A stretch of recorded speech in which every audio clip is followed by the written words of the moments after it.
Dear viewers, আসসালামু আলাইকুম। আপনাদেরকে এনটিভির অ্যাকাউন্টেন্সি অ্যান্ড ট্যাক্স ইনসাইট এই প্রোগ্রামে স্বাগতম। আশা করি আপনারা ভালো আছেন। তো আপনারা জানেন আমাদের এটি একটি লাইভ প্রোগ্রাম। এই প্রোগ্রামে আমরা সমসাময়িক যেই ট্যাক্স আপডেট আছে, যে রুলগুলি আছে, এগুলি নিয়ে আপডেট দিই। আমরা বিভিন্ন ধরনের ট্যাক্স ইস্যু আমাদের কমিউনিটিতে যারা এন্টারপ্রেনার আছেন, যারা বিজনেস করেন, তাদের বিভিন্ন ট্যাক্স এবং বিজনেস ইস্যু নিয়ে ডিসকাস করি। তো আজকেও আমরা বরাবরের মতো একটি ইম্পর্টেন্ট ট্যাক্স ইস্যু নিয়ে ডিসকাস করব। প্রথমত আমরা এমটিডি মেকিং ট্যাক্স ডিজিটাল, এখানে কিছু নতুন করে কিছু নিয়মকানুন আসছে যেগুলি অনেককেই প্রভাবিত করবে, সেই ব্যাপারে আমরা আলাপ করব। তারপর আমরা ক্যাপিটাল গেইন ট্যাক্স, এটা একটা বিরাট ইস্যু আমাদের কমিউনিটিতে আছে আমরা জানি, এবং এটার সাথে রিলেটেড কিছু আইএসটি ইনহেরিটেন্স ট্যাক্স ইস্যু, সেগুলি নিয়েও আমরা ডিসকাস করার চেষ্টা করব। তো আমাদের সাথেই থাকবেন। আমাদের সাথে আজকে আমাদের কমিউনিটিতে খুবই পরিচিত দুইজন প্র্যাকটিসিং অ্যাকাউন্টেন্ট আছেন। তো আমরা প্রথমেই তাদের সাথে পরিচিত হই, তারপরে আমরা ডিসকাস করব। তো আমি প্রথমেই বাম পাশে আছেন সুরাইয়া আপা। সুরাইয়া আপা কেমন আছেন? আসসালামু আলাইকুম। তো সুরাইয়া আপা, আমাদের প্রোগ্রামে আপনি আগেও আসছেন, আবারও আপনার সময় দেওয়ার জন্য ধন্যবাদ। তো আমাদের দর্শকদের জন্য কিছু যদি বলতে চান এই প্রোগ্রামে। ধন্যবাদ ধবির ভাই, ওয়ান্স এগেইন আমাকে আমন্ত্রণ জানার জন্য আপনার অনুষ্ঠান অ্যাকাউন্টেন্সি এবং ট্যাক্স ইনসাইডে। আমি আশা করছি আমাদের আজকের ডিসকাশন থেকে আমাদের কমিউনিটির মানুষজন উপকৃত হবে এবং দর্শকরা নেক্সট 1 আওয়ার আমাদের সাথেই থাকবেন। অনেক অনেক ধন্যবাদ আপনাকে ওয়ান্স এগেইন। তো সুরাইয়া আপা, ওনার নিজের প্র্যাকটিস আছে, এমসিসিএ চার্টার্ড অ্যাকাউন্টেন্ট প্র্যাকটিস মাইল্যান্ডে, ওখান থেকে আমাদের কমিউনিটিতে সার্ভ করেন। তো আমাদের সাথেই থাকবেন। আমার ডান পাশে আছেন অজিত দা। অজিত দা কেমন আছেন? আমি ভালো, দবি ভাই কেমন আছেন? অনেক ভালো আছি। আপনি প্রথম আসছেন আমাদের প্রোগ্রামে, অনেক ধন্যবাদ। তো আমাদের দর্শকদের জন্য যদি কিছু বলেন। দর্শক, আপনারা নিশ্চয়ই ভালো আছেন। সবাইকে এ ধরনের একটা প্রোগ্রাম সবার জন্যই খুব দরকারি। আমাদের সাথে থাকবেন, কিছু রিসেন্ট আপডেট নিয়ে আসছি আমরা, আশা করছি আপনাদের ভালো লাগবে। Thank you. তো অজিত শাহ, উনি প্র্যাকটিসিং অ্যাকাউন্টেন্ট, ওনারও অ্যাকাউন্টিং প্র্যাকটিস আছে স্ট্রাটফোর্ড বেজ এবং বার্কিংয়ে, ultimate tax accounting and tax solution limited. তো দর্শক, মেকিং ট্যাক্স ডিজিটাল, এখানে কিন্তু আমরা জানি যে যারা বিএটি আছে, ভ্যালু অ্যাডেড ট্যাক্স, এটা কিন্তু অনলাইন ট্যাক্স ডিজিটাল হয়ে গেছে অলরেডি। কিন্তু যদি আপনি ল্যান্ডলর্ড হন, আপনি যদি সেলফ এমপ্লয়েড হন এবং আপনার ইনকাম যদি 50,000 পাউন্ড হয়ে যায় লাস্ট ট্যাক্স ইয়ারে, তো এই ট্যাক্স ইয়ার থেকে কিন্তু আপনার জন্য কিছু নিয়মকানুন আসছে যে আপনাকে কোয়ার্টারলি আপডেট দিতে হবে, বছরের 4টা, তারপর একটা ফাইনাল স্টেটমেন্ট দিতে হবে ইয়ারলি। তো এগুলি অনেক ট্যাক্স পেয়ার কিন্তু এই ইস্যু নিয়ে কিন্তু একটু সমস্যার মধ্যে আছে, তারা অ্যাওয়ার না কি করতে হবে। তো এই ব্যাপারেই আমরা একটু ডিসকাস করব। আমি প্রথমেই অজিতদার কাছে জানতে চাবো।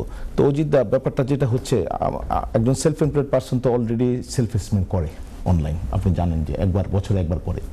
তো এখন বছরে কোয়ার্টারলি করতে হবে 4টা আপডেট, তারপরে আবার একটা ইয়ারলি আপডেট দিতে হবে। দ্যাট মিনস 5টা হলো, তাই না? 4টা আর একটা 5টা, একটার জায়গায় 5টা। এখন এগুলি করতে গেলে সফটওয়্যারও দরকার। হ্যাঁ, তো এখানে কেন এটা করতে হবে, ব্যাপারটা কি আসলে? অনেকে একটু কনফিউশন আছে, অনেকে একটু মিক্স আছে যে আমি তো বিএটি করি না, বিএটি যারা এরানা কোয়ার্টারলি করে, আমাকে কেন করতে হবে, এরকম অনেকে কোশ্চেন রেজ করে। যদি আপনি এটা একটু ক্লারিফাই করতেন যে আসলে কেন করতে হবে এবং কিভাবে করতে হবে, কি ইস্যুস, কি চ্যালেঞ্জেস। হ্যাঁ, তারপরে আপনার সাথে শোনার পরে আমি আবার একটু সুরাইয়া আপার সাথে আসবো আরও কিছু জিজ্ঞেস করার জন্য। Thank you. Thank you Dabir ভাই। দর্শকবৃন্দ, আপনারা যারা আমাদের প্রোগ্রাম দেখছেন, আপনারা স্মল অ্যান্ড মিডিয়াম বিজনেস যারা করেন, তারা অনেকেই জানেন যে এমটিডির যে ব্যাপারটা, মেকিং ট্যাক্স ডিজিটাল, শুরু হয়েছিল আরও বছর 5 আগেই, বাট ফর ভিএটি ক্লায়েন্টস। আসলে যে প্রিন্সিপাল নিয়ে গভর্নমেন্ট কিংবা এইচএমআরসি এগুচ্ছিল সামনের দিকে, সেটা হলো যে আমাদের সমস্ত আমাদের ইনকাম এক্সপেন্স এবং আমাদের ডেটাগুলোতে যাতে they can have access. Obviously এই অ্যাক্সেসটা যেটা করবে, ট্যাক্স সিস্টেমকে এফিসিয়েন্সি আনবে এবং to increase the total revenue for HMRC. সেই প্রজেক্টের সেকেন্ড ফেজ এখন সেলফ এমপ্লয়েড যারা আছেন কিংবা ল্যান্ডলর্ড আছেন, তাদের উপর কিন্তু ইমপ্লয়েড হচ্ছে। ইটস অলরেডি ইমপ্লয়েড এবং 6 এপ্রিল 2026 থেকে it's in force now. So আপনারা যারা সেলফ এমপ্লয়েড ছিলেন 2024-25 অর্থ বছরে, আমি আবারও বলছি 6 এপ্রিল 2024 থেকে 5 এপ্রিল 2025, সেই অর্থ বছরে আপনারা যারা সেলফ এমপ্লয়েড ছিলেন এবং আপনাদের ইনকাম সেলফ অ্যাসেসমেন্ট কিংবা সেলফ এমপ্লয়মেন্ট থেকে 50,000 গ্রস রেভিনিউ ছিল, আমি রিপিট করছি গ্রস রেভিনিউ ছিল, নট প্রফিট, কিংবা আপনি ল্যান্ডলর্ড ছিলেন, আপনি গ্রস রেন্টাল কালেক্ট করেছেন 50,000 অ্যাবাভ, তারা কিন্তু এলিজিবল হয়ে যান এমটিডির জন্য, এবং আপনার ফার্স্ট এমটিডি হবে ফার্স্ট কোয়ার্টার অফ 26-27 অর্থ বছর। তার মানে হলো, to be very precise, 6 April 2026 থেকে April May June, I mean up to 5th of July 2026, এই 3 মাসের ডেটা আমাদেরকে রিপোর্ট করতে হবে বাই 7th of অগস্ট। তার মানে আপনার কাছে আসলে রাফলি মান্থ অ্যান্ড 1 ডে, কিংবা অনেকেই বোঝার সুবিধার্থে বলেন 1 মাস 7 দিন সময় থাকবে। তো এইটা আসলে জাস্ট এ স্টার্ট, এবং গভর্নমেন্ট যেটা বলছেন এর মাধ্যমে ওনারা সমস্ত কিছুর ইনফরমেশন কিন্তু ওনাদের কাছে থাকবেন। এখানে যে কি চেঞ্জটা আসছে, যে আপনি যেই রেকর্ডটা দিচ্ছেন সেটা কিন্তু ডিজিটালি স্টোর হচ্ছে। না, এখানে সাপ্লিমেন্টারি অনেক প্রশ্ন আসে যে আপনার কি প্রত্যেকটা রিসিট আপডেট করতে হবে কিনা। আসলে বিষয়টা সেরকম না। বিষয়টা হলো যে আপনি যদি একটা এক্সেল স্প্রেডশিটেও আপনার ইনকাম এবং খরচের একটা হিসাব রাখেন এবং সেইটা সফটওয়্যারের মাধ্যমে রিপোর্ট করা হয়, ইনিশিয়ালি যেটা বলা হচ্ছে যে আপনার total income, total expense and net profit, only 3 columns. সেই 3 কলামস দিয়ে যদি আপনি ডেটাটা ইনপুট করেন এবং ইয়ার এন্ডে 4টা কোয়ার্টার শেষ হওয়ার পরে ফাইনালে আপনি কিন্তু বিভিন্ন ডিসক্রিপশনের আন্ডারে টোটাল কিংবা ডিটেল অ্যাকাউন্টসটা সাবমিট করতে পারবেন।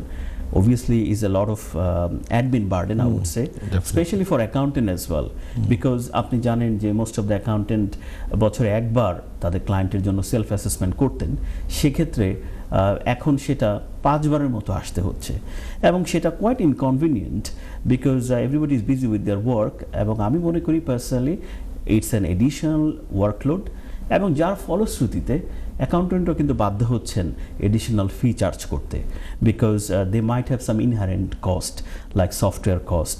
আমি আজকেই দেখছিলাম যে আসলে মিনিমাম কত পে করে আপনি যদি ইন্ডিভিজুয়ালি নিজেই করতে চান সেই পসিবিলিটি আছে কিনা। আপনারা জানেন market leading software, one of them is QuickBook. আমি দেখছিলাম যে অ্যাটলিস্ট মাসে 12 পাউন্ড না দিয়ে কিন্তু আপনার এমটিডি করার কোনো সুযোগ নেই। তার মানে কি হচ্ছে যে একজন বিল্ডার, প্লাম্বার বা হুএভার, তাদের গ্রস রেভিনিউ মাইট বি 100,000, কিন্তু after all the expenses they may be making only 10 grand. So out of the 10 grand they now have additional expenses, additional burden. So আমার মনে হয় যে is quite hectic, but law is law and we all have to abide by this. দাদা, আমার একটা complimentary question আছে। আপনি যেটা 50,000 কথা বললেন, যে landlord plus self employed gross income is clear. তো এখন যদি কারো ল্যান্ডলর্ডে 30,000 আছে, আবার সেলফ এমপ্লয়েডে মনে করেন 25,000 আসে, এটা দুইটা তো কম্বাইন্ড হবে, তাই না? Right, you are very correct. এই জিনিসটাকে অবশ্যই আমাদেরকে মাথায় রাখতে হবে যে rental and self employment, it can be combined, it will be combined. 50,000। এখন এখানে একটা মজার বিষয়, আপনি হাজব্যান্ড ওয়াইফ যদি জয়েন্টলি ওন করেন রেন্টাল প্রপার্টি, সেক্ষেত্রে কিন্তু আপনি স্প্লিট করার সুযোগ আছে। সেক্ষেত্রে হাজব্যান্ড অ্যান্ড ওয়াইফ একসাথে যদি 50,000 হয়, কিন্তু স্প্লিট করলে ইটস কামিং টু 25,000, তখন কিন্তু আপনার করতে হচ্ছে না। এখানে আরেকটা জিনিস আমি বলে রাখি, পার্টনারশিপ কিন্তু exempted for the time being. Self এমপ্লয়মেন্টে owning a property jointly and a partnership is different concept. So যারা হাজব্যান্ড ওয়াইফ কিংবা any sort of jointly own করছেন প্রপার্টি। সুরায়াপা, দাদা তো একটু সুন্দর করে ব্যাখ্যা করলো যে কেন আসলে making tax digital obviously is more about government or HMRC wanted to have a clear picture what's going on in everybody's business, but obviously it's affecting us as an accountant, as entrepreneurs. তো এখানে যে compliance সফটওয়্যারটা কথা বলতেছে, যেটা বিভিন্ন company আছে, এটা যদি একটু আমাদের দর্শকদের জন্য আপনি একটু ক্লারিফাই করতেন। আর পাশাপাশি একটা জিনিস যেটা মানে অনেক কনফিউশন আছে, যে আমাকে যে 4টা কোয়ার্টার দিতে হবে, একটা ফাইনাল দিতে হবে, তারপরেও তো সেলফ অ্যাসেসমেন্ট করতে হবে। তো এই ব্যাপারটা যদি একটু ক্লারিফাই করতেন। ধন্যবাদ দবির ভাই। দাদা যেটা বলছেন, আসলে মেকিং ট্যাক্স ডিজিটালের আরেকটা কারণ হলো যে তারা আসলে HMRC এখন চাচ্ছে যে সবাই যেন ইনফরমেশনগুলো ডিজিটালাইজড, মানে সফটওয়্যারে সাবমিট করবে কিন্তু ডিজিটালি রেকর্ড কিপিংটা করবে। তো সেটা, এবং তারা যাতে কমপ্লায়েন্ট থাকে এবং মোর ফ্রিকুয়েন্টলি যাতে ইনফরমেশনগুলো HMRC পেয়ে যায়। যেমন আমরা যখন RTI ইন্ট্রোডিউস হয়েছিল, একজন এমপ্লয়ি দেখেন তার কিন্তু ইনফরমেশনগুলো মান্থলি চলে যায়, কিন্তু সেলফ এমপ্লয়েডরা প্রত্যেক 12 মান্থ পরে ট্যাক্স রিটার্ন সাবমিট করে। তো এটা আসলে ইনলাইন, হ্যাঁ একটা ইনলাইন করার জন্য। এখন যেটা সবচেয়ে চ্যালেঞ্জিং ব্যাপার সেটা সেলফ এমপ্লয়েড যারা আছেন, সেলফ এমপ্লয়েড বিজনেস করেন, সেলফ এমপ্লয়েড ইনকাম আছে অথবা প্রপার্টি ইনকাম আছে, ট্যাক্স রিটার্ন সাবমিট করতেন। এখন যেহেতু MTDর পরে ওনাদেরকে কিন্তু সফটওয়্যারের মাধ্যমে ট্যাক্স রিটার্নটা জমা দিতে হবে এবং এই ট্যাক্স রিটার্ন জমা দেওয়ার জন্য প্রত্যেক ইন্ডিভিজুয়ালকে একটা সফটওয়্যারের সাবস্ক্রিপশন নিতে হবে।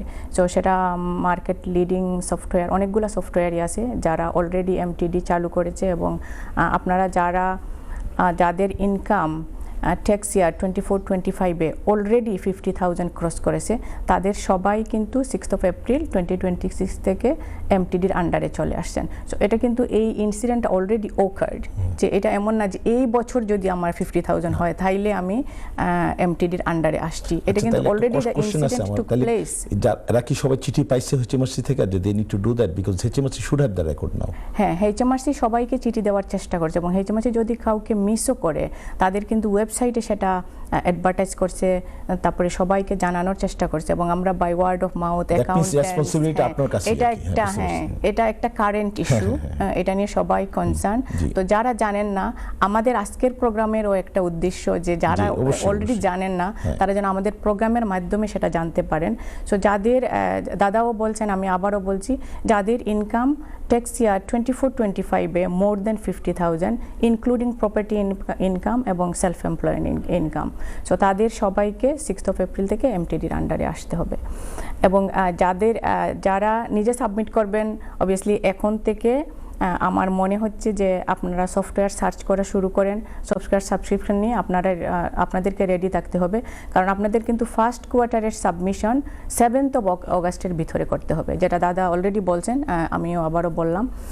আর অ্যাকাউন্টেন্টের জন্য এটা কিন্তু এডিশনাল একটা ওয়ার্কলোড, অ্যাকাউন্টেন্টেরকেও সফটওয়্যার সাবস্ক্রিপশন নিতে হবে এবং সফটওয়্যার কিন্তু পার ক্লায়েন্ট পার সাবমিশন এবং মান্থলি বেসিসে সফটওয়্যার কিন্তু চার্জ করতেছে। সো অবভিয়াসলি সেই কস্ট তো অ্যাকাউন্টেন্ট অ্যাবজর্ব করবে না, অবভিয়াসলি সেটা ক্লায়েন্টদেরকেই পাস অন করতে হবে, আনফরচুনেটলি সেটা। বাট আমি মনে করি আমরাও আসলে অনেকেই আমরা এখনও রিসার্চ পর্যায়ে আছি, কোন সফটওয়্যার নেব, কোন সফটওয়্যার সবচেয়ে ভালো এফিশিয়েন্ট, সফটওয়্যারের সাথে কথা বলছি, অনেক সফটওয়্যারগুলো ডেমনস্ট্রেশন দিচ্ছে। সো সেটা কিন্তু ক্লায়েন্টরা, আপনারা নিজেও সেই ডেমনস্ট্রেশনগুলো দেখতে পারবেন, দেখলে আপনাদের কাছে সবচেয়ে সুইটেবল যে সফটওয়্যার সেটা আপনারা সাবস্ক্রিপশন নেবেন। এবং আমি আশা করছি আমরা সবাই যারা মেকিং ট্যাক্স ডিজিটালের আন্ডারে অলরেডি চলে আসছি, আমরা 7 অগাস্টের ভিতরে হোপফুলি সাকসেসফুলি সাবমিট করতে পারবো। আচ্ছা, তাহলে নর্মালি তো অনেক সময় পেনাল্টি থাকে বা থাকে, এ ধরনের কিছু কি এখন যেহেতু নতুন প্রায় এ ধরনের কিছু কি এখন পর্যন্ত পেনাল্টি করবে না, বাট পয়েন্ট সিস্টেমটা অলরেডি HMRC ডিক্লেয়ার করে দিছে যে আপনি যদি ফার্স্ট কোয়ার্টারে লেট হন, কিন্তু এটা দ্বারা এটা সফট ল্যান্ডিং, তাহলে পয়েন্ট বেস সিস্টেম এখন থেকে, মানে ড্রাইভিং এ যেরকম পয়েন্ট বেস, এখানেও পয়েন্ট বেস। হ্যাঁ, যে কোনো সময় যখন নতুন কোনো কিছু ইন্ট্রোডিউস করে HMRC, তারা কিন্তু পেনাল্টির ব্যাপারে খুব সফট ল্যান্ডিং করে, করতে হবে।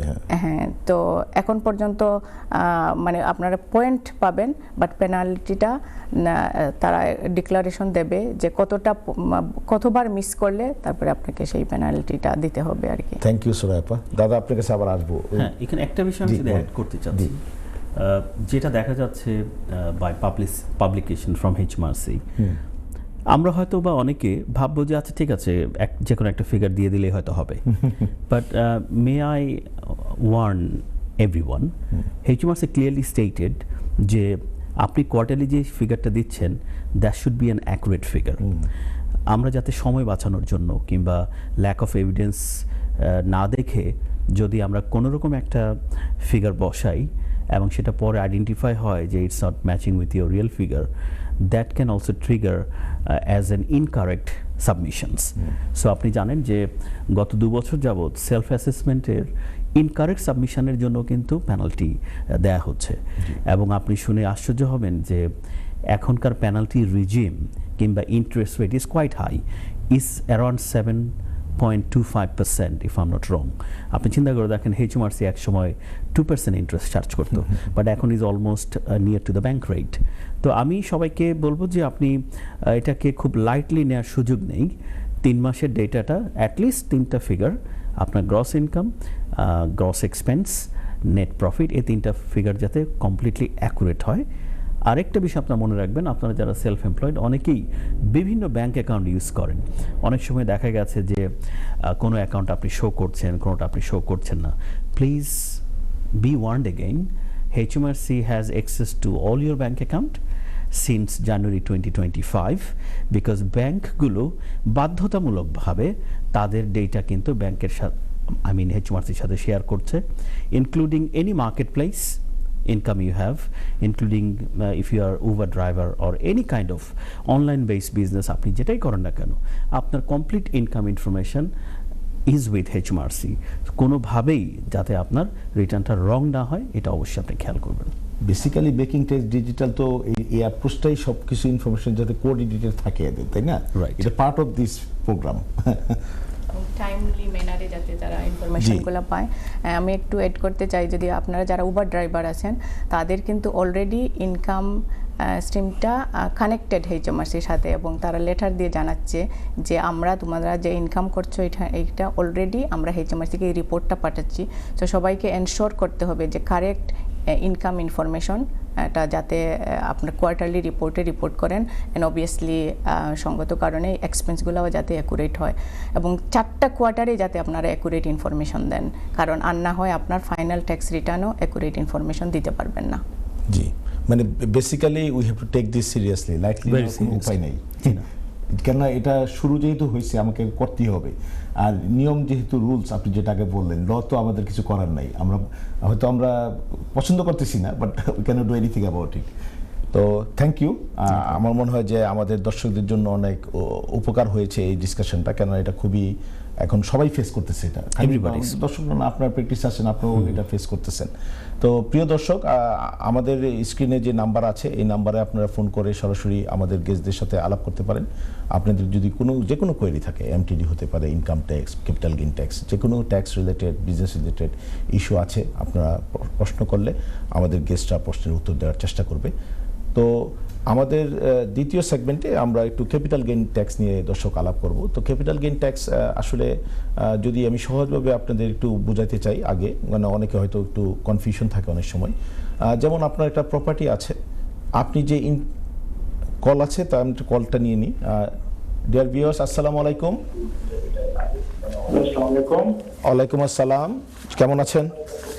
আলহামদুলিল্লাহ, আমি একটু স্টুডিও করতে আসলাম। জি বলেন। আপনার টিভির সাউন্ডটা মিউট করে কথা বলেন।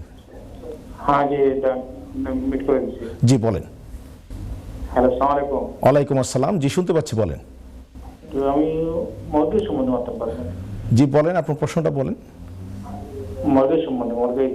জি বলেন, প্রশ্নটা বলেন। হ্যাঁ, আমরা শুনছি। আমি একটা ওপেন লেটার পাইছিলাম বাই টু লেট মর্গেজ আর কি। জি। আমি এটা একবার এক্সটেন্ড করছিলাম আমার ব্রোকারের বিসলা করিয়া, এখন এটা 5th of May এক্সপায়ার হয়ে গেল। তো লাস্ট টু উইকস আগে সেলার গেছেন বাংলাদেশ, এখন time end of May Taiba. এখন আমি এটা এক্সটেন্ড আর করতাম পারবো কিনা পারতাম নাই, এটা করতে ভালো হইব আমার। আচ্ছা, আর কোন প্রশ্ন আছে আপনার? না, থ্যাংক ইউ। জি এটা আমি একটু বলি। জি বলেন। থ্যাংক ইউ দর্শক আপনার প্রশ্নের জন্য। আপনি বলছেন যে আপনি একটা মর্গেজ করেছিলেন, কিন্তু আপনার সেই মর্গেজ যেটা আপনাকে দেওয়া হয়েছিল সেটা এক্সপায়ার্ড হয়ে যাচ্ছে এবং আপনার সেলার বাংলাদেশে চলে যাচ্ছেন, এটাই তো কারেক্ট কোশ্চেন। কি এক্সটেন্ড করতে পারবে কিনা? হ্যাঁ, সেটার জন্য আপনার যদি ফাইন্যান্সিয়াল অ্যাডভাইজার থাকে যে আপনাকে মর্গেজ এনে দিয়েছেন, ওনার সাথে কথা বলতে পারেন। ওনারা যে মর্গেজ যে প্রোভাইডার যে তাদের সাথে কথা বলে এক্সটেন্ড করার যদি সুযোগ থাকে, অনেকগুলো প্রোভাইডার আছে যারা আরও 3 মান্থস এক্সটেন্ড করে, সেখানে হয়তো বা আপনাকে একটা ফি দিতে হবে। আর যদি আপনার ডিরেক্টলি, আমি জানি না আপনি কোনো ফাইন্যান্সিয়াল অ্যাডভাইজারের সাহায্য নিয়েছেন নাকি আপনি ডিরেক্টলি কোনো হাই স্ট্রিট ব্যাংক থেকে অথবা বিল্ডিং সোসাইটি থেকে সেই মর্গেজটা নিছেন। যদি আপনার ফাইন্যান্সিয়াল অ্যাডভাইজার থাকেন, ফাইন্যান্সিয়াল অ্যাডভাইজারের সাথে কথা বলেন, আর না হয় আপনি যে ব্যাংক থেকে নিছেন সেই ব্যাংকের সাথে কথা বলেন। সেখানে মর্গেজ এক্সটেন্ড করার সুযোগ আছে, অনেক মর্গেজ প্রোভাইডার সেটা করে থাকেন। বিরতিতে যেতে হবে। বিরতির আগে আমরা আসলে মেকিং ট্যাক্স ডিজিটাল নিয়ে কথা বলছিলাম অজিত দা এবং সুরাইয়া আপার সাথে। তো এর মধ্যে একজন কলারের একটা কল ছিল মর্গেজ সম্পর্কে, তো আমাদেরকে বিরতিতে যেতে হয়েছে। তো সুরাইয়া আপা, আপনি যদি ওই কলটা যেটা ছিল মর্গেজ রিলেটেড প্রশ্ন, এটা যদি আপনি একটু অ্যাড করতে চান ফার্দার। হ্যাঁ, যেটা আমি বলছিলাম যে উনি বলছিলেন যে ওনার সময়টা শেষ হয়ে যাচ্ছে, মর্গেজের যে অফারের টাইম যেটা সেটা শেষ হয়ে যাচ্ছে। সো এটা আমি বললাম যে অনেক মর্গেজ প্রোভাইডার সেটাকে এক্সটেন্ড করে, সেখানে একটা ফি দিতে হয়। আর যদি এক্সটেন্ড করতে না পারেন তাইলে ওনাকে আবার নতুন করে অ্যাপ্লিকেশন করতে হবে। সো নতুন করে অ্যাপ্লিকেশন করলে অবভিয়াসলি নতুন করে ওনাকে ওনার ফাইন্যান্সিয়াল যে সার্কামটেন্সেস সেটা আবার মর্গেজ প্রোভাইডার স্ক্রুটনি করে দেখবে এজ এ নিউ অ্যাপ্লিকেশন। নতুন অ্যাসেসমেন্ট হবে, নতুন রেটও হতে পারে ডিপেন্ডিং অন দ্য মার্কেট। হ্যাঁ, depending on the market condition. এবং এখন কিন্তু এভরিডে মর্গেজ রেট চেঞ্জ হচ্ছে। সো আপনি তখন যখন অ্যাপ্লিকেশন করবেন এবং যে সময় আপনার মর্গেজ অ্যাপ্লিকেশনটা গ্রান্ট হবে, ওই সময়ে তাদের রেটটা কি সেই available rate based on your আপনার সার্কামটেন্সেসের উপরে আপনি ওই রেটটাই পাবেন তখন। থ্যাংক ইউ, ধন্যবাদ আপনাকে। দর্শক, আমরা ক্যাপিটাল গেইন ট্যাক্স নিয়ে কথা বলেছিলাম বিরতির আগে। তো ক্যাপিটাল গেইনস ট্যাক্স যদি সহজভাবে একটু বলতে চাই, আমাদের যারা দর্শক দেখছেন অনেকে তো জানেন, অনেকে তো জানেন না, তাদের জন্য মনে করেন আপনার একটা প্রপার্টি আছে, আপনি যে রেন্টাল ইনকামটা পাচ্ছেন এটাতে আপনি ইনকাম ট্যাক্স দেন, কিন্তু আপনি যদি প্রপার্টিটা বিক্রি করেন, অ্যাসেটটা বিক্রি করেন, তাহলে আপনাকে গেইন ট্যাক্স দিতে হবে। এটাই হলো ব্যাপারটা আর কি। তো আপনি কত টাকা বিক্রি করলেন, কত আপনার অরিজিনাল খরচ ছিল, পাশাপাশি অনেক কিছু অ্যালাউবল এক্সপেন্ডিচার আপনি ডিডাক্ট করতে পারবেন, তারপর আপনি এই গেইনের উপর ট্যাক্স দিবেন। এটা হচ্ছে মেইন ব্যাপার। তো আমাদের কমিউনিটিতে আসলে ম্যাক্সিমাম মানুষেরই যে অ্যাসেটটা যেটা বিক্রি করে সেটা হচ্ছে প্রপার্টি। এখন এই প্রপার্টিটা কিন্তু ইদানিং গভর্নমেন্ট বিভিন্ন রকমের চেঞ্জ আনছে। ওয়ান অফ দ্য চেঞ্জ আমরা জানি যে নেক্সট ইয়ার থেকে কিন্তু প্রপার্টির উপর ট্যাক্স কিন্তু 2% বেড়ে যাবে।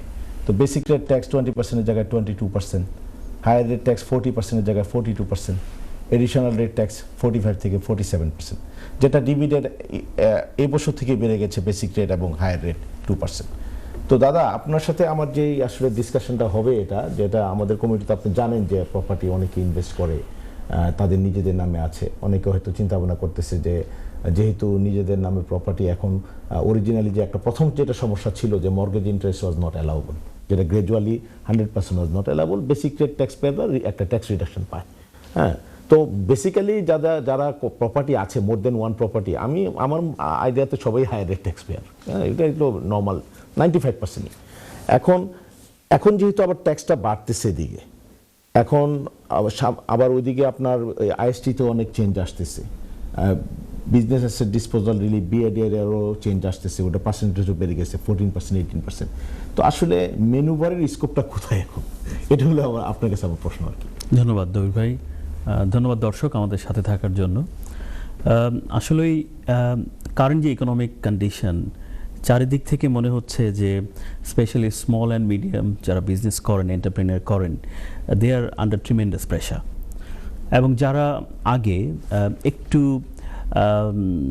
ল্যান্ডলর্ড ছিলেন, হয়তোবা একটা দুটো ফ্ল্যাট আছে কিংবা অন্য প্রপার্টি আছে, একটা প্যাসিভ ইনকাম ছিল এবং they were trying to make their life little bit comfortable, তারাও কিন্তু এখন যথেষ্ট পরিমাণ প্রেশারে আছে।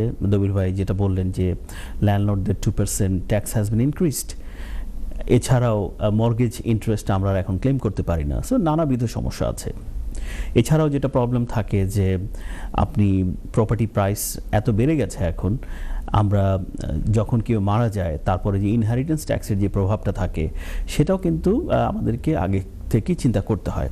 তো সামগ্রিকভাবে আমি যদি ক্যাপিটাল গেইন ট্যাক্সটা নিয়ে ভাবি যে আপনি কোনো কারণে একটা বাড়ি সেল করে দিতে হচ্ছে, আপনার বাই টু লেট প্রপার্টি, তো সেক্ষেত্রে আপনি যতটুকু প্রফিট করছেন বা গেইন করছেন সেটা থেকে আপনি অ্যালাউবল কিছু এক্সপেন্স বাদ দিতে পারবেন, বাট সেই খরচগুলো যেগুলো আসলে আপনি রেন্টাল ইনকামটা জমা দেওয়ার সময় ক্লেম করেননি। ফর এক্সাম্পল, আপনি হয়তো ইমপ্রুভমেন্ট করেছেন বাসায় কোনো, সে ধরনের বিগ এক্সপেন্সগুলো কিন্তু আপনার ক্যাপিটাল গেইন থেকে এক্সপেন্সগুলো বাদ দিয়ে তারপর যেটা গেইন হবে সেটার উপর আপনি ক্যাপিটাল গেইন ট্যাক্স দেবেন। তো এখানে যেটা মনে রাখার বিষয়, ক্যাপিটাল গেইন যখন আপনার হবে, ক্যালকুলেশন করা এবং রাফলি একটা ট্যাক্স পে করার কিন্তু আপনাকে উইদিন 60 days করতে হবে। এটা ভুল করবেন না, কারণ অনেকেই আমরা ভেবে থাকি যে না, ট্যাক্স রিটার্ন তো আমি ইয়ার এন্ডে করব। না, আপনি ইয়ার এন্ডে করবেন না, আপনি ক্যাপিটাল গেইনটার এই রিপোর্টিংটা উইদিন 60 days আপনাকে করতে হবে। আর ক্যাপিটাল গেইন আপনি যদি হায়ার রেটে হন তাহলে 24% দেবেন, আর যদি বেসিক রেটে হন তাহলে 18% ট্যাক্স দেবেন। আর এখন অ্যালাউন্স অনলি 3000, সো এটা কোয়াইট বেসিক্স। তো দবির ভাইয়ের প্রশ্নটা ছিল আসলে তাহলে আমরা কি করব, মানে কোন পথে আগাবো আমরা তো দেখছি যে চারিদিক থেকে শুধু স্কুইজ করা হচ্ছে। ওয়েল, ফার্স্ট অ্যান্ড ফরমোস্ট আপনাকে এটা মাথায় রাখতে হবে যে আপনার পার্টনার যদি কাজ না করে বা লো আর্নার হয়, তাহলে অবশ্যই আমরা প্রেফার করব যে আপনি একটা প্রপার্টি জয়েন্টলি ওন করুন। যদি জয়েন্টলি ওন নাও করে থাকেন, ফর এক্সাম্পল আপনি ওন করছেন কিন্তু আপনার হাজব্যান্ড কিংবা আপনার ওয়াইফ কাজ করছে না কিংবা low income, you can still report that rental income to her or his personal tax return. HMRC-তে খুব সহজ একটা ফর্ম আছে, সেটা পূরণ করে আপনি যদি পারমিশন নিয়ে নেন তাহলে আপনি প্রপার্টির ওনার থাকবেন ঠিকই, কিন্তু বেনিফিশিয়াল রাইটটা আপনি still can transfer to your partner. এটা শুধুমাত্র হাজব্যান্ড ওয়াইফ কিংবা পার্টনারদের মধ্যেই সম্ভব। তো এটা একটা ট্যাক্স প্ল্যানিংয়ের টুল হতে পারে। সেকেন্ডলি, আপনি জয়েন্টলি ওন করতে পারেন যে কোনো একটা প্রপার্টি। আর এরপরেও যদি আপনি মনে করেন যে ইউ হ্যাভ স্পেয়ার ফান্ড, তাহলে আমাদের অ্যাডভাইস মনে হয় এখন যে আপনি আস্তে আস্তে একটা স্পেশালাইজড কোম্পানি খুলে সেই লিমিটেড কোম্পানিতে আপনার টাকা ইনভেস্ট করে সেখান থেকে যদি প্রপার্টি পোর্টফোলিও করেন, তাহলে ফিউচারে আপনার হাতে থাকবে ট্যাক্স প্ল্যানিংয়ের সুযোগ। কেননা আপনি যদি একটা প্রপার্টি নিজে ওন করেন, তাহলে যে রেন্টাল ইনকামটা হচ্ছে সেটা সরাসরি আপনার ইনকাম ব্যান্ডকে হ্যাম্পার করছে ডাইরেক্টলি। ইদার আপনি সেই টাকাটা ইচ্ছা না থাকলেও আপনার কোনো শিল্ড নাই, কোনো শিল্ড তো হবে। হ্যাঁ, কিন্তু যদি সেই টাকাটা কোম্পানিতে আসতো এবং আপনি সেখান থেকে টাকা না নিতেন, তাহলে কিন্তু আপনার একটা চয়েসের ব্যাপার থাকতো। এবং আরও একটা মজার বিষয়, আপনি কোম্পানি যখন খুলেছেন তখন যেই টাকাটা ইনভেস্ট করেছেন আর প্রপার্টি কেনার পরে কোম্পানিতে যে রেন্টাল ইনকামটা আসছে, সেই ইনকামটা কিন্তু আপনি ইজিলি উইথড্র ব্যাক করতে পারছেন আপনার ইনভেস্টমেন্ট রিটার্ন হিসাবে। সো সেক্ষেত্রে আনটিল আনলেস আপনার সেই প্রথমে দেয়া লোনটা শোধ না হচ্ছে, সেই পর্যন্ত কিন্তু ট্যাক্সের কোনো ইমপ্লিকেশনস নেই। এবং যেই সুযোগটা কিন্তু পার্সোনাল নামে প্রপার্টি কিনলে আপনি কখনোই পাবেন না। তো আমার মনে হয় যে ইন ব্রিফ আমি যেটা বলতে পারি, for a better tax planning purpose, যাদের ইনকাম মোটামুটি মডারেট এবং যারা প্ল্যান করছেন যে আপনি প্রপার্টি পোর্টফোলিওতে আসবেন, আপনাদেরকে অবশ্যই ভাবা উচিত যে আপনি কিভাবে লিমিটেড কোম্পানির মাধ্যমে জিনিসগুলো করতে পারেন। তবে অবশ্যই এ বিষয়ে আপনি আপনার অ্যাকাউন্টেন্ট, ফাইন্যান্সিয়াল অ্যাডভাইজার কিংবা মর্গেজ অ্যাডভাইজার তাদের সাথে পরামর্শ করবেন, কেননা এক একজনের সার্কামস্টেন্সেস কিন্তু এক এক রকম এবং এই বিষয়ে আসলে ঢালাওভাবে কোনো কিছু বলা যায় না। তবে অবশ্যই একজন কোয়ালিফাইড অ্যাকাউন্টেন্ট বা qualified mortgage adviser can guide you through. তো দাদা, যেটা আসলে বেঞ্জিনের ব্যাপারটা আপনি যেটা বললেন, আমার যেটা বুঝতে পারলাম যে আপনার যদি আসলে ওই প্রপার্টি ইনকাম থেকে যে প্রফিটটা ডিভিডেন্ড হিসাবে না নেওয়ার প্রয়োজন নাই, আপনি রিইনভেস্ট করেন, তাহলে আসলে কোম্পানি একটা বেটার ওয়ে। কেন যদি আপনি টাকাটা নিতে হয় যে ডিভিডেন্ড, তাহলে তো আবার ডিভিডেন্ড ট্যাক্সও দিতে হচ্ছে, তাহলে ওটা কিন্তু আরও বেশি হয়ে যায়। রাইটলি সাইড দবির ভাই। এখানে আমি আরেকটা ট্যাক্স প্ল্যানিং একটু টাচ ইন করতে চাচ্ছি। ফর এক্সাম্পল, আপনি একটা আইটি কোম্পানি চালাচ্ছেন কিংবা একটা বিল্ডিং কোম্পানি চালাচ্ছেন। এখন আপনার কি হয়েছে, আপনি কর্পোরেশন ট্যাক্স দিয়ে দিয়েছেন কিন্তু ডিভিডেন্ড আপনার প্রয়োজন নেই। For example 100,000 is sitting there. এখন 100,000 যদি আপনি ডিভিডেন্ড হিসাবে পার্সোনাল অ্যাকাউন্টে নেন, then you have to count dividend tax and it's a quite hectic. Rather আপনি যেটা করতে পারেন, you can open another property company and directly inject that 100,000 directly to that company. কারণ যেহেতু এখানে সেম ওনার, in principle আপনি আসলে টাকাটা আপনারই আরেকটা কোম্পানিতে রেখেছেন এবং এখানে কিন্তু ট্যাক্সের কোনো ইমপ্লিকেশনস নেই এবং সেই কোম্পানি থেকে আপনি ইউ ক্যান বাই প্রপার্টিস। তো যেটা হচ্ছে এখানে আপনি rather you pay the tax to the taxman, সেই টাকাটাই আপনি রিইনভেস্ট Invest করার করতেছেন। সুযোগ পাচ্ছেন। Basically money is working for you, even the tax money is working for you. So এখানে এফিসিয়েন্সি ইজ রিয়েলি ইম্পর্টেন্ট। তা আমি সবসময় বলবো যে আপনি একজন কোয়ালিফাইড অ্যাকাউন্টেন্ট বা ট্যাক্স প্ল্যানারের সাথে বসে জিনিসগুলো যদি একটু দেখে নেন তাহলে কিন্তু খুবই আপনার জন্য বেনিফিট হবে। এই জন্য বলছি আগে দেখার জন্য, কেননা যারা পার্সোনাল নামে প্রপার্টি কিনে ফেলছেন তারা কিন্তু চাইলে লিমিটেডে দিতে পারছেন না, এখানে অনেক ঝামেলা আছে। কারণ আপনি যদি লিমিটেডে দিতে যান একদিকে আপনাকে ধরে নেওয়া হবে আপনি ডিসপোজ করেছেন, বিকজ এন্টিটি চেঞ্জ হচ্ছে এবং আপনাকে ক্যাপিটাল গেইন ট্যাক্সও গুনতে হচ্ছে, স্ট্যাম্প ডিউটিও গুনতে যদি হচ্ছে। আপনি ইনকর্পোরেশন রিলিফ অনেক অনেক কিছু আছে কমপ্লেক্স। হ্যাঁ, বাট সাধারণ জ্ঞান বলে জি। যে ক্যাপিটাল গেইন ট্যাক্স এবং এসএলডি ট্যাক্স এবং কিন্তু স্ট্যাম্প ডিউটি আছে আবার। স্ট্যাম্প ডিউটি আছে। তো এই দুইটা কিন্তু মানে এত বড় একটা বার্ডেন যে এটা কিন্তু আমরা প্র্যাকটিক্যাল, ইটস নট প্র্যাকটিক্যাল। তো আমি এই জন্য বারবার কমিউনিটি সবাইকে বলি যে যারা একটু অ্যাফ্লুয়েন্ট আছেন, ভালো আছেন, গড গ্রেস, একটু পরামর্শ করে নেবেন। থ্যাংক ইউ দাদা। Thank you. তো ডিয়ার ভিউয়ার্স, আমাদের যে প্রোগ্রাম আমরা সবসময় একটা কথা বলি যে আমাদের আসল উদ্দেশ্য হচ্ছে যে আমাদের যারা কমিউনিটিতে যারা বিজনেসম্যান আছেন, এন্টারপ্রেনার আছেন, ইনভেস্টর আছেন, প্রপার্টি ইনভেস্ট করেন, তাদেরকে অ্যাওয়ারনেস তৈরি করা। তো আপনার যদি কোনো ডিসিশন নিতে হয় আপনি অবশ্যই একজন প্রফেশনাল অ্যাকাউন্টেন্টের কাছে যাবেন বা ট্যাক্স প্ল্যানারের কাছে যাবেন, কেন প্রফেশনাল অ্যাডভাইস খুবই ইম্পর্টেন্ট। আমাদের এই প্রোগ্রামের মেইন উদ্দেশ্য হলো আপনাদেরকে অ্যাওয়ারনেস তৈরি করা। আমাদের প্রোগ্রামের উপর ভিত্তি করে আপনাকে ডিসিশন নিতে হবে না, আপনি অবশ্যই ডিসিশন নেবেন নিজে থেকে এবং প্রফেশনাল অ্যাডভাইসের পরে। তো সুরায়াপা, আপনার কাছে আমার যে প্রশ্নটা থাকবে ক্যাপিটাল গেইন ট্যাক্স রিলেটেড, অনেক সময় তো এরকম হয় যে আমি গিফট দিলাম, এটা আমার কোম্পানির শেয়ারও গিফট হইতে পারে বা যে কোনো গিফট দিলাম, তো এই ক্ষেত্রে তো আমি কোনো টাকা নিইনি, আমার ছেলে মেয়েরে গিফট দিলাম বা বাইরে গিফট দিলাম, বোনরে গিফট দিলাম। তো এখানে যেহেতু আমার কাছে টাকা নাই, আমি ক্যাপিটাল গেইন ট্যাক্সটা কি দিব? কারণ আমি তো কানেক্টেড পার্সন, স্পাউস ছাড়া বাকি সবারই গেইন হবে। তো এটা কিভাবে, এটা থেকে কিভাবে পরিত্রাণ পাওয়া যায় আর কি, সাময়িকের জন্য হইলো? আমি মনে করছি আপনি গিফট রিলিফ জি, যেটা, জি, যে জি। গিফট রিলিফটা কিভাবে ক্লেম করবেন, যদি জি।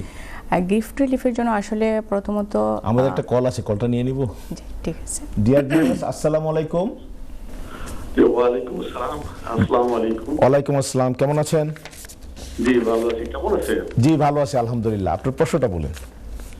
আমার প্রশ্নটা হলো, এই আমার ছেলেটা বাসা কেনার জন্য রেডি হয়েছে আর কি। তো মর্গেজ কোম্পানি থেকে মর্গেজ রেডি হয়েছে, কিন্তু মালিকের বাবা মারা গেছিল 1 বছর আগে। তো ওরা এখন ওদের নামে আনে নাই। তো এখন সময় নিচ্ছে, এদিকটা মর্গেজের যে ইয়ে আছে ওইটাও কিন্তু শেষ হয়ে যাচ্ছে। তো ওই ল্যান্ডলর্ডের সলিসিটার তার সময় চাচ্ছে, শুধু সময় চাচ্ছে। এখন কি করা আমাদের এই জন্য একটু বিস্তারিত বলবেন আমাকে। আচ্ছা, থ্যাংক ইউ। কি করতে পারি এখন?